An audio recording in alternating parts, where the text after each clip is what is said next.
pour l'examen du genou, on va commencer par une inspection. On va observer la peau, les téguments cutanés.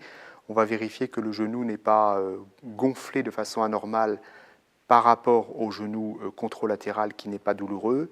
Et ensuite, on va pouvoir repérer assez facilement les grandes structures anatomiques qui composent le genou, avec en particulier en haut le fût fémoral, en bas le tibia et sur le dessus la rotule, donc forme triangulaire avec une pointe inférieure et une base supérieure. Entre la rotule et le quadriceps, on a donc le tendon quadricipital que l'on peut palper ici avec 2 doigts. Et à la pointe de la rotule, venant s'amarrer à la face antérieure du tibia, on a le tendon rotulien. Ici va passer le ligament latéral interne et de l'autre côté, le ligament latéral externe. Pour repérer l'interligne fémoro-tibiale interne et fémoro-tibiale externe, il faut mettre le genou en légère flexion et on va pouvoir ensuite mettre le pouce ici et repérer le point de projection de l'interligne fémoro-tibiale interne et de l'interligne fémoro-tibiale externe.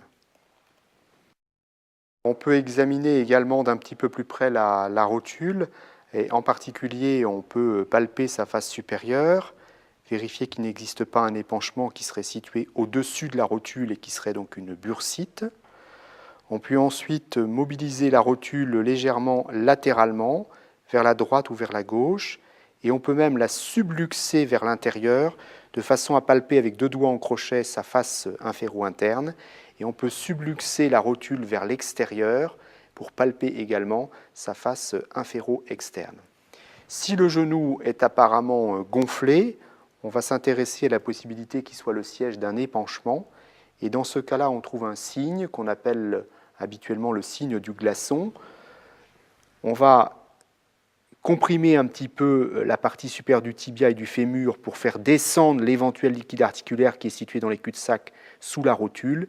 Et ensuite, avec l'index, on va mobiliser la rotule et on va avoir le signe du glaçon car on va avoir l'impression que la rotule descend et remonte dans l'épanchement comme le ferait un glaçon dans un verre de whisky. Dans certaines pathologies de la rotule, donc le patient se plaint en général de douleurs, en particulier à la marche en terrain inégal ou à la descente des escaliers, et on va tenter de reproduire ces douleurs qui sont ressenties au cours des efforts lors de l'examen. Alors pour cela, on va mettre la main sur la rotule et on va la descendre vers le bas, puis on va demander au patient de lever la jambe tendue, ce qui va l'obliger à contracter son quadriceps et ce qui va plaquer la rotule contre le fémur et réveiller les douleurs qui sont spontanément ressenties. Cette manœuvre s'appelle la manœuvre d'ascension contrariée de la rotule. Le genou est une articulation qui est à la fois très mobile mais également très stable, avec des moyens d'union internes, ligament latéral interne, externe, ligament latéral externe, et puis de façon plus centrale, les ligaments croisés.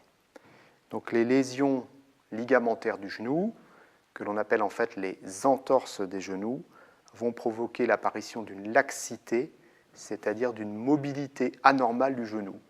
Alors on peut tester la laxité dans le plan antéro-postérieur, c'est ce qu'on appelle la recherche d'un tiroir. En bloquant légèrement le pied du patient, l'examinateur va empaumer le tibia dans sa face, dans sa partie supérieure, et va faire effectivement un mouvement de tiroir antéro-postérieur pour rechercher une mobilité dans ce plan. Donc chez un individu normal, il n'y a pratiquement aucune mobilité compte tenu de la solidité des moyens d'union. Chez un individu qui a une lésion importante des ligaments croisés, on observera un mouvement anormal vers l'avant ou vers l'arrière que l'on appelle le mouvement de tiroir. On peut ensuite, en remettant la jambe en extension, tester des mouvements anormaux. Alors en imaginant qu'il y ait une lésion du ligament latéral interne ici, on aurait une mobilité anormale de la jambe vers l'extérieur. Et inversement, si c'est le ligament latéral externe qui est lésé, eh bien, on aura une mobilité anormale de la jambe vers l'intérieur. Alors, on peut tester la mobilité du genou en flexion-extension. Ces tests peuvent se faire en décubitus dorsal. La meilleure façon de les conduire, quand même, si le patient peut tenir assis, c'est en position assise. On va demander au patient, effectivement, de ramener le pied vers l'arrière, ce qui permet de tester la flexion du genou. Voilà. Et ensuite, on va lui demander de lever le pied, ce qui permet de tester l'extension, qui en principe est en fait à 0 degré, c'est-à-dire que la jambe vient à l'horizontale, hormis chez certains individus très laxes où on peut avoir 5 degrés supplémentaires d'extension.